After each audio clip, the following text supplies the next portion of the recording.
Hi, friends. Thank you for joining us. This is Sunil Chandy, and this is our normal program, daily program, Food for Thought. And thank you for being with us.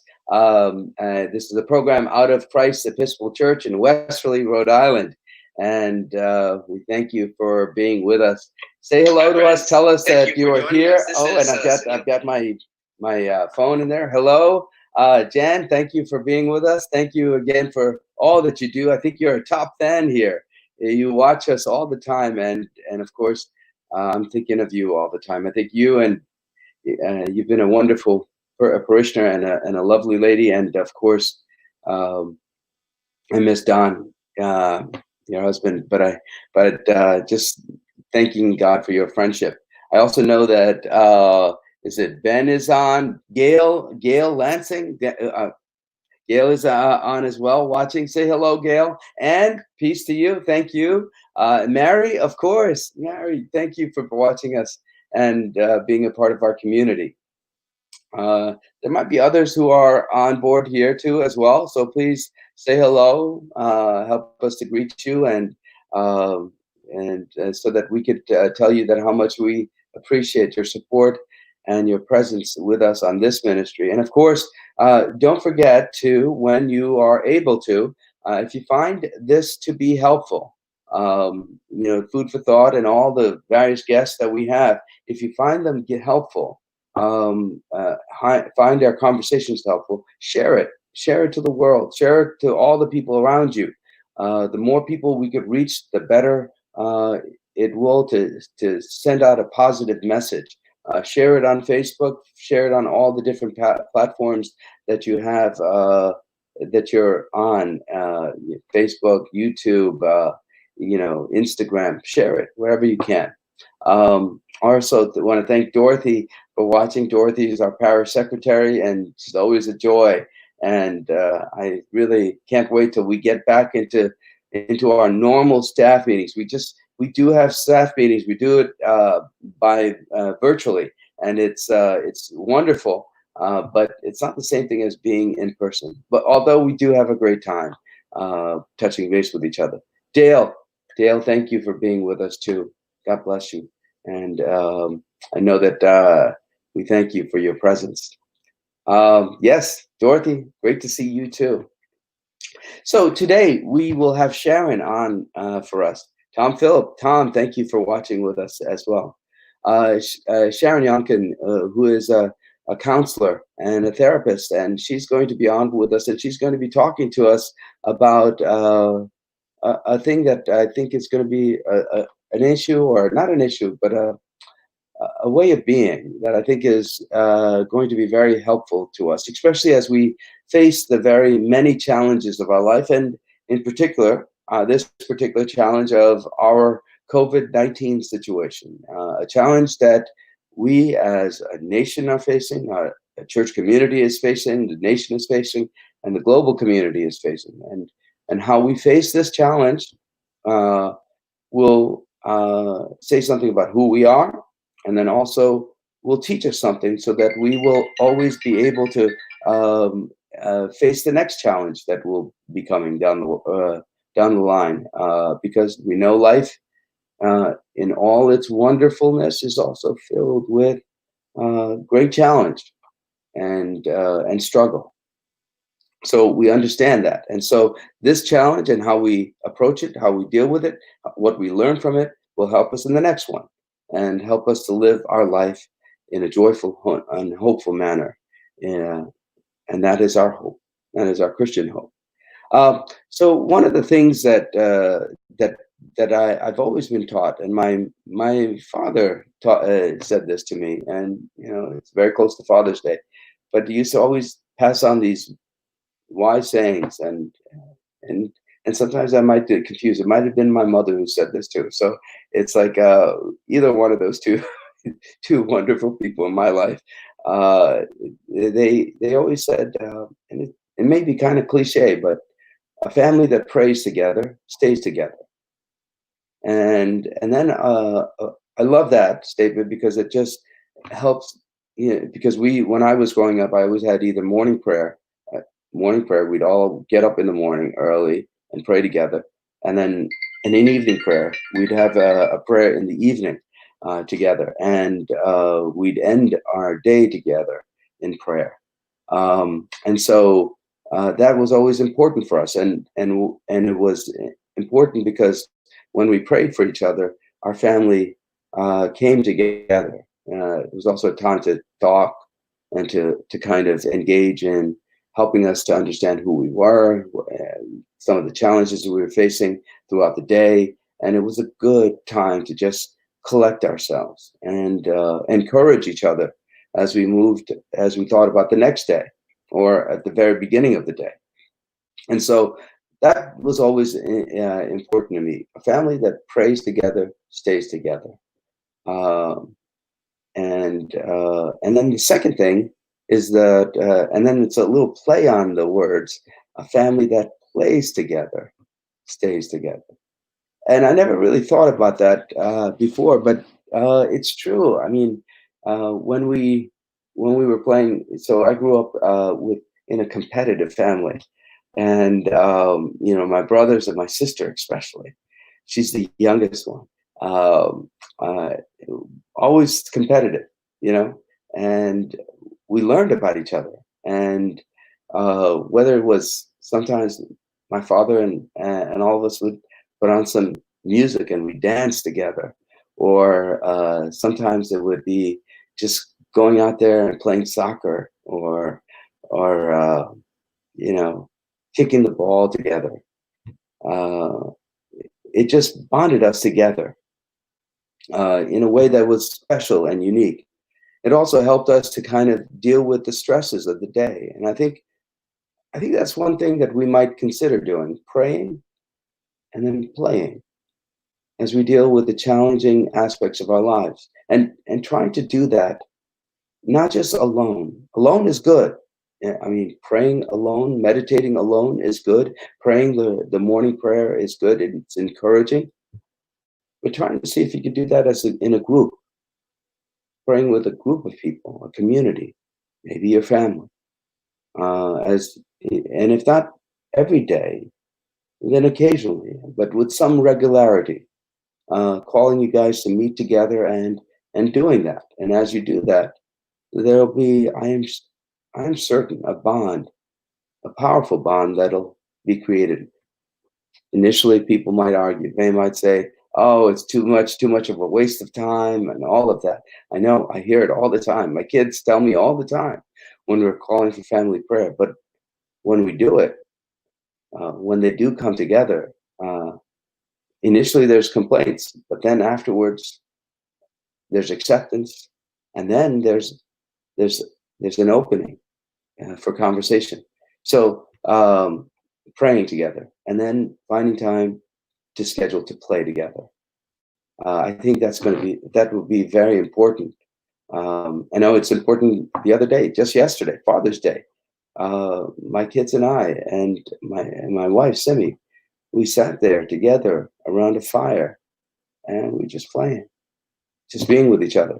At first, to tell you the truth, I didn't know what to do. You know, I'm always busy trying to think about what the next thing to do. And it was interesting that, and I told my wife, I told Simi afterwards, uh, e- every part of me wanted me to go rush off and make a list or something. But I knew that the right thing to do was to be with my kids and be with her at that moment. And it was beautiful when I let that anxiety go and just played with them. Just beat. I was just there with them. And I think these are two things that we might consider as we face uh, the present challenge and any challenge in life, because it helps us also to kind of be creative, helps us to think outside of the box. It helps us also to not be focused on only the challenge and the anxiety of the moment, but rather uh, helps us to focus in on the possibility of joy that this life could offer. I think Sharon might have a lot to say about this. So, Dave, would you please invite Sharon to lead us in conversation? Hi, Sharon. Hi, Welcome. Father Sunil. Yes, happy Father's Day to you too. Thank you. Thank you so much. I just thank you so much. I, Mhm. I never used to really think of myself as in terms of as a father. Well, after my Mhm. kids, I get, you know, Right. Yeah. but I always thought it was for someone who was older. But thank you. I appreciate Mhm. that. I'm grateful. Yes, it sounds like you had a wonderful time. And I love how you put together that pray and play together.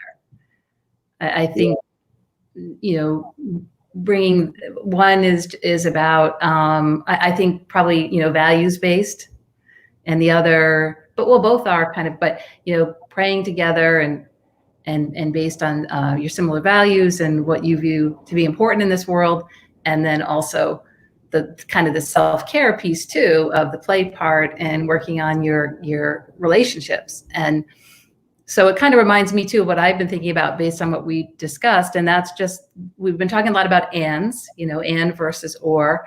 And so right now with this pandemic and the social movement, we have a lot happening in this country. Oh, yeah. And yeah, and myself as a clinical social worker, I'm feeling the heat in a lot of ways.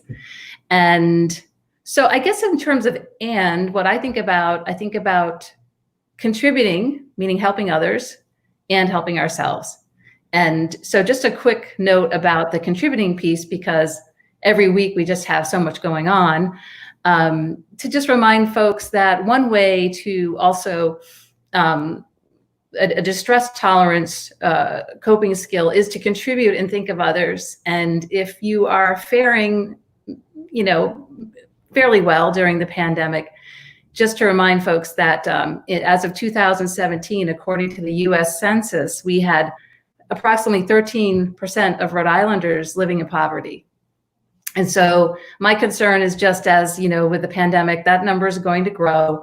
And so reach out and contribute if you feel you're in a position to do that in whatever way you feel comfortable. But just remember, there are things to be done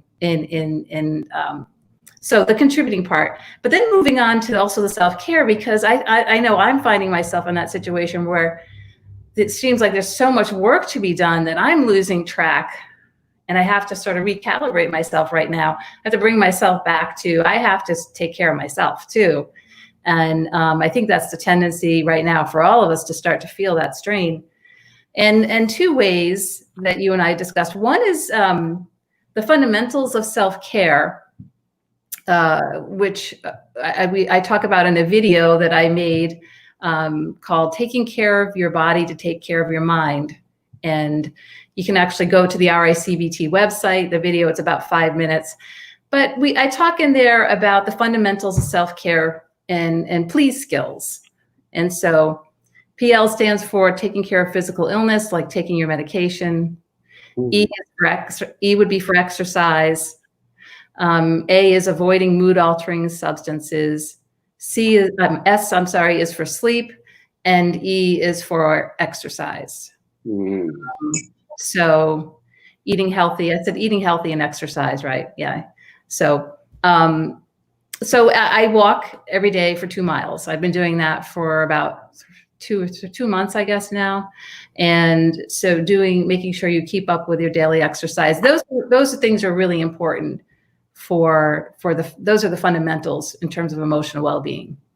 Yeah. No, I love that. So please. So P is what is P again for? PL stands for physical illnesses. So taking medications, like if you have diabetes or you have a thyroid condition.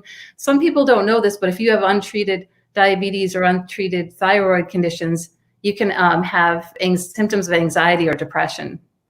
Okay. So it's really important if you have blood sugar issues to manage that. And then E is for eating healthy. And we actually, believe it or not, there's a field in psychiatry that's new that is called nutritional psychiatry. And there's a doctor, which I'm fascinated by, that's one of my hobbies, Uma Naidu, who has a blog, and she actually talks about the food that you can eat that helps with mood. Wow. Yeah. So there are certain, like yogurt, plain yogurt and chicken, and she's written some nice articles. If you Google her, she talks about seafood, those kinds of things that can really help in terms of lots of greens. Yeah. I know it's kind of hard during a pandemic. People might be, for a while it was, at least in terms of getting the fresher things, but to make sure that you're also, it's easy when we're under stress to turn toward things that don't have a lot of nutrients in them. And so, yeah, so the way, I know. Right? Yes. I know that feeling. I know that feeling. And so what we do is we go for the things with the high fat, high sugar, high salt content, all of which are, might give us short-term mood uplift in some way, or maybe some energy. And long-term, it's not really good for us, Definitely. Definitely. So, being careful in that way. Sleep, most folks don't realize this, but sleep is probably the most important mood regulator. Now, I'd say that gently because I don't want folks to become nervous about sleep. So, because then they become very nervous about it. But things you can do if you exercise in the morning.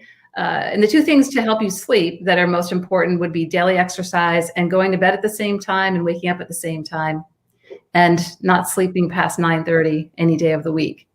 But so sleep, and there are all sorts of things to help with sleep, like not having caffeine past 4 o'clock. Don't have your computer or your phone in the bedroom. The bedroom should be for, your body should associate it with relaxing and sleep, not with your brain doing a lot of activity. A very dark room, and the air temperature should be cool, and the blankets, warm enough, but a cool air temperature. So sleep is something to think about. Yeah. Yeah. Like I heard the term sleep hygiene, right? Yes. The whole, everything associated with helping you get a good night's sleep. Exactly. That's the term we use is sleep hygiene. And then exercise, which we know that when we exercise, it actually helps us to develop neural connections in the part of our brain that helps to regulate mood. So when you exercise, you're actually, creating these pathways that help to regulate mood. And there also endorphins are released. And so there was a study done, I think a little bit over 10 years ago, where they divided folks into two groups, and they had one cohort walking every day and the other taking an antidepressant. And after 30 days, now these were for people who I think had mild to moderate depression. After 30 days, they had the same change in their symptoms of depression.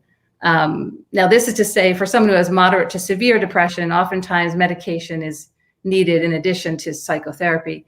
But certainly you can do a certain amount to help with mood and with exercising as well. Yeah. No, I love that. I mean, the whole idea about creating an environment for yourself that allows you to do your best, to be at your best, feel good about yourself and your life as you face the challenges of it, of life. Yeah. Yeah, I think I love that. I got to honestly, to tell you the truth, I haven't been getting a lot of great sleep, because especially during this COVID time, even though possibly it's because, I'm in front of the laptop all the time. Also, the idea of my mind racing at night, trying to figure out how to deal with all of the different situations that I'm involved with. And then, of course, drinking a lot of coffee is not that good either. So actually, this is decaf, by the way. Good. Yeah. I've heard some folks recommend that if someone has trouble sleeping, that they cut out caffeine entirely too. And yeah. I know that's a hard one, but yeah. Well, and I want to validate you. I don't think it's surprising. I mean, I know my sleep's not been as good as it typically would be too, because of everything that's going on. And then you might read something during the day, or you're thinking about the different things you're involved in, like you're saying, or problem solving, and so it's tough right now. Right. And I think it's really interesting that you sometimes we could feel guilty about not doing everything that we need to do, right? Yes. I mean, and I was, especially, so we're doing this Way of Love thing, and one Way of Love program, and one of the aspects that, one of the things that we, in that program that I went through this thinking experiment where we were called to kind of think about rules, about how to, things that we should be doing in life, right? And then the person who was leading the discussion said, well, then you have the rules, but when you don't always make it and aren't able to, say, get up and read morning prayer every day, forgive yourself, and then don't think of it as a rule that you have to force yourself to follow, but rather use it as a guideline. So that, like, if you one day or so, or even a couple of days, you don't make it, but still the guideline is there, so you come back to it whenever you can. So you release yourself from that guilt, or that anxiety of saying, "Oh my God, I'm not a good person for not doing this." Yeah. Right. I can so relate to that too. For me, I think it's in the field of social work right now. It feels like there's so much that needs to be done. Yeah. And I so understand that. And you start to you can feel guilty if you're not constantly working to help in some way. Yeah. I mean, I could even, like, when you're saying, when we're talking about sleeping and not having enough sleep at night, I could imagine myself in my bed at night and saying, "Oh my God, I'm not sleeping enough." Yeah. Oh no.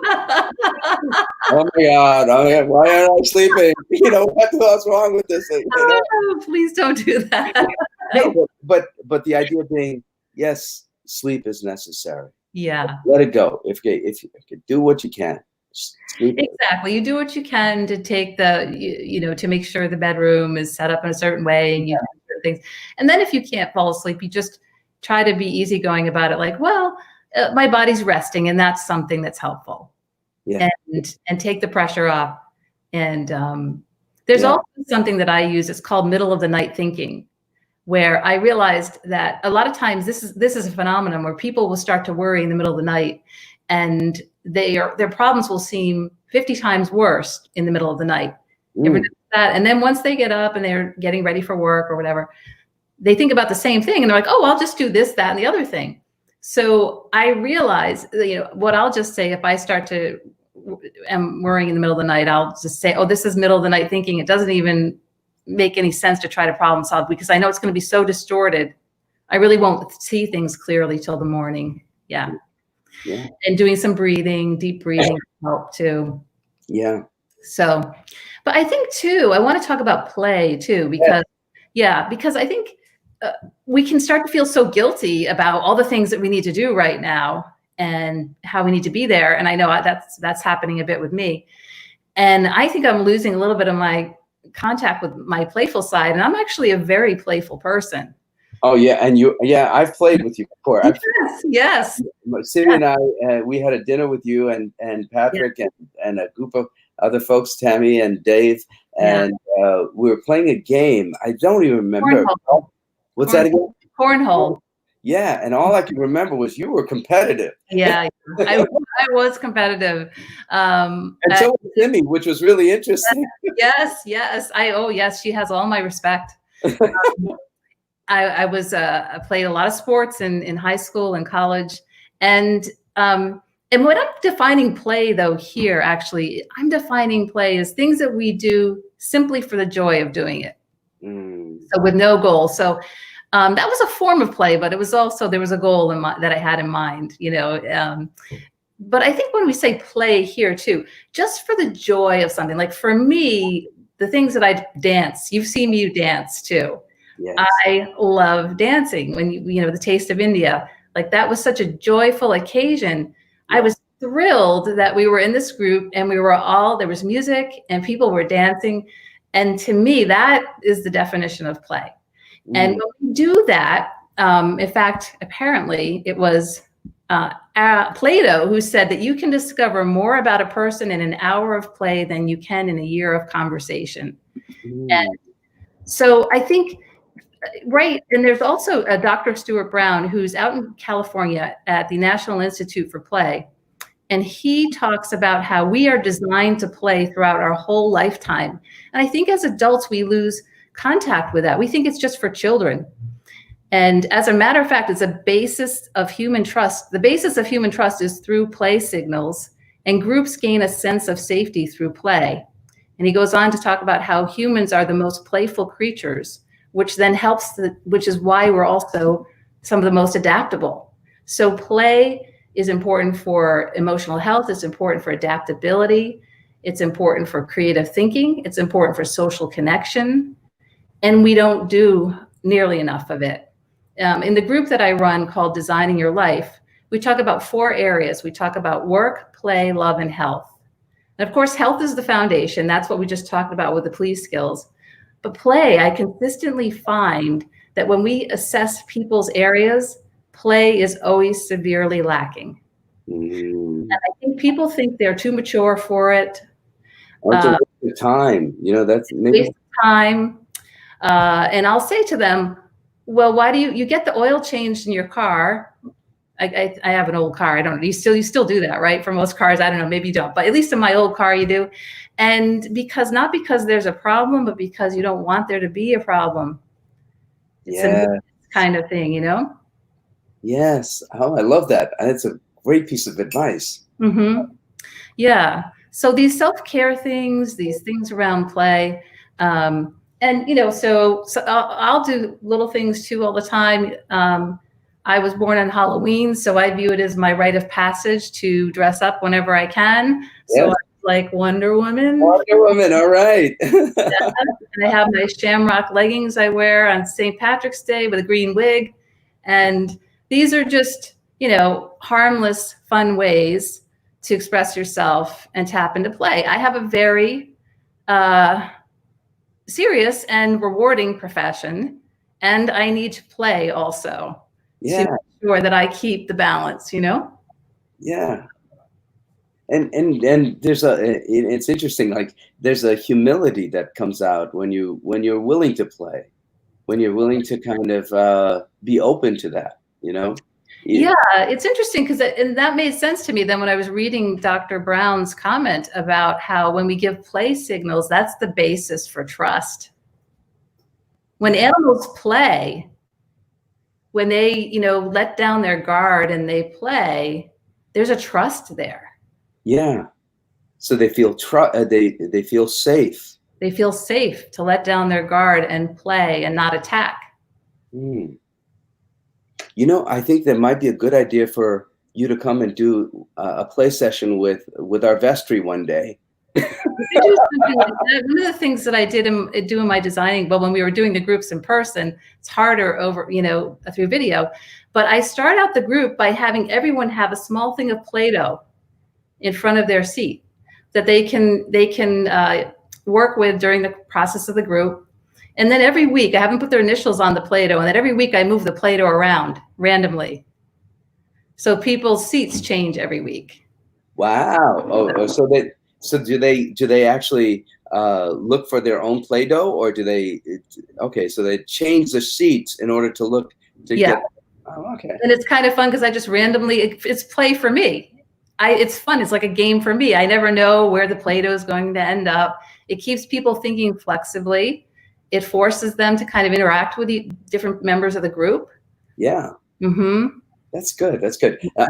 I'm suggesting that for the vestry, not because they're afraid of each other, they don't trust each other, but rather that it's a way to help them to think outside of the box. Exactly, because a lot of what we do in group, we were trying to expand thinking and open up thinking and have people think outside of the box.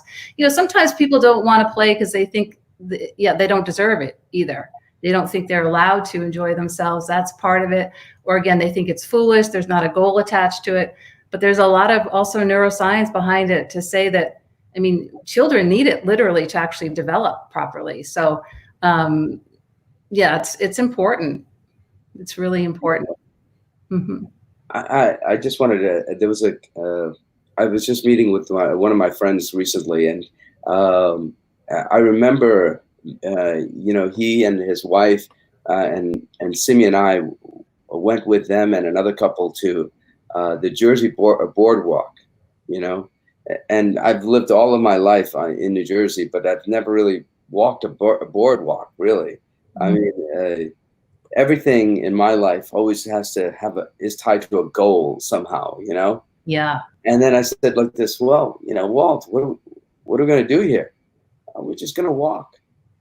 We're just going right. to walk and just go into the stores, look at the stores, and just be with each other, get some ice cream. I said, really? Well, where are we going to end up? What are we going to do?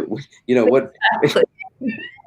I got to tell you, it was so hard. It was so hard for me to get that idea that just hanging, just being, just playing, just being with them was all that was necessary.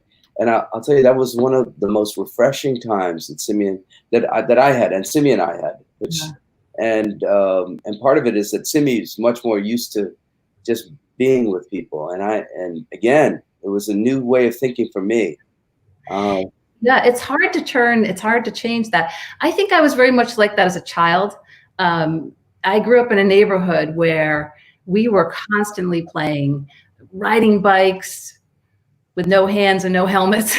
I mean, yeah, climbing trees as high as we could go. I mean, it was back in the 70s, Um, we were playing kickball. I mean, just so all the time, playing, playing, playing. And then uh, I don't know. I think I went, I grew up, I went to school, competitive places. And although at college, I liked to play dancing parties. When I would dance at parties, that was the way I kind of got through school.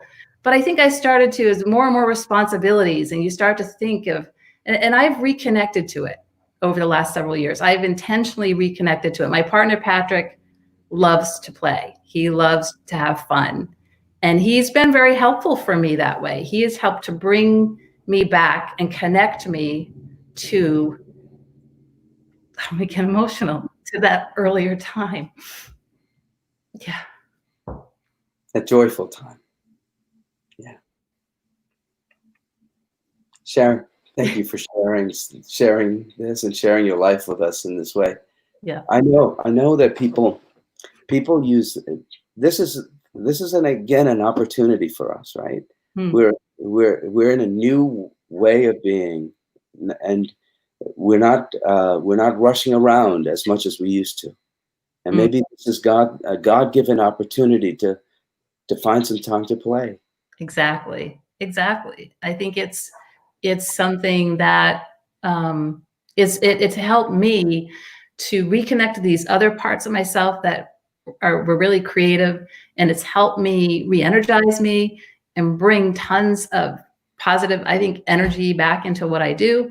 And and I'm trying to recalibrate to that a little bit again, because this is a lot very stressful, what we're all going through, and we've got to make sure we check in with that as well. Mm. Sharon, I want to thank you for all that you do for us. It's No. really grateful, and I I'm glad that you're here to play for us to play with. How's that? Father Sunil, I feel the same way. Yeah, I do. I love the play that with Christ Church and the choir members and singing. That's all joy for me, for sure. And so all of that, yeah, it's very important. So thank you too. All right. Well, we're about finished with right now. It's always the conversations just seem to go so quickly. Hmm. But I want to thank you again. God Thank bless you. You too. Thank you. you. Again, another day, another wonderful day of insight and just joy. And so, my friends, I commend to you in this time that you're um, at home. Uh, play, pray too, but play also, because it's a God-given ability, I think.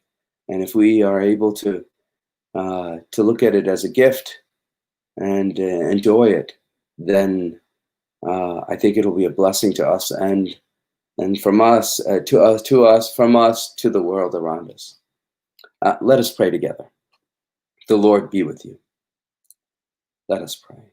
Jesus Christ, you traveled through towns and villages, curing every disease and illness. At your command, the sick were made well. Come to our aid now in the midst of the global spread of the coronavirus. Heal those who are sick with the virus. May they regain their strength and health through quality medical care. Heal us from our fear, which prevents nations from working together and neighbors from helping one another. Be present with those in authority who are making hard decisions. Support the medical professionals, emergency responders, our caregivers. Support our teachers and students, our counselors and pastors. We ask this all in your name, Jesus. Amen. Join with me in the Lord's Prayer. Our Father, who art in heaven, hallowed be thy name. Thy kingdom come, thy will be done, on earth as it is in heaven. Give us this day our daily bread. Forgive us our trespasses, as we forgive those who trespass against us. Lead us on temptation, but deliver us from evil. For thine is the kingdom, and the power, and the glory, forever and ever. Amen. Friends, go in peace to love and serve the Lord. Spread the light of God and play.